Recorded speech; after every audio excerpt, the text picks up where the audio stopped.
Oui, merci Madame la Présidente. Moi, je voulais féliciter tout d'abord notre collègue Jean-Pierre Door, mais aussi Arnaud Robinet qui a beaucoup travaillé sur cette proposition de loi.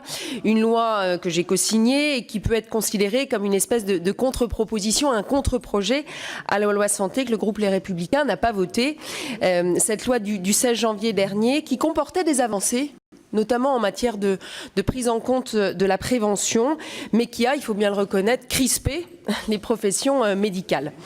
Alors, cette proposition de loi, elle réaffirme le libre choix du patient, de son professionnel de santé. Elle revient sur la généralisation du tiers payant.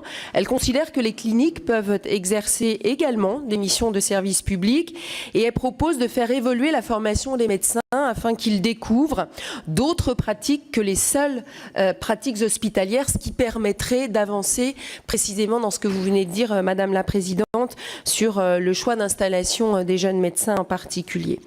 Cette proposition de loi, elle a aussi l'avantage de tenir compte des difficultés qui sont déjà observées sur le terrain quelques mois seulement après la promulgation de la loi de janvier.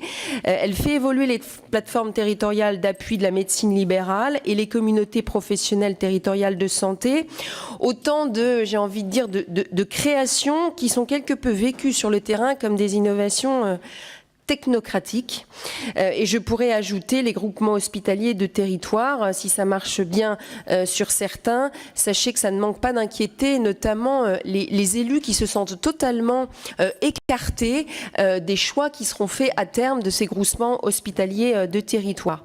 Alors à écouter les commentaires de nos collègues de la majorité, à constater qu'un certain nombre d'amendements ont été déposés de suppression des articles, cette proposition de loi risque de connaître une courte vie, je ne le souhaite pas, mais ça risque d'être le cas. Elle sera examinée le 16 juin dans l'hémicycle.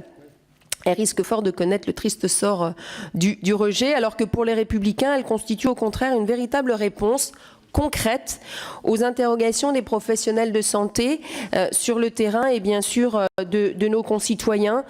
J'ajouterai que le financement de la politique de santé, c'est une véritable question qui nous est posée d'ailleurs, quelles que soient nos sensibilités politiques, la protection sociale en général, mais l'organisation du système reste encore à parfaire et c'est l'objet de cette proposition de loi que personnellement je voterai. Merci. Merci. Monsieur Lippgott.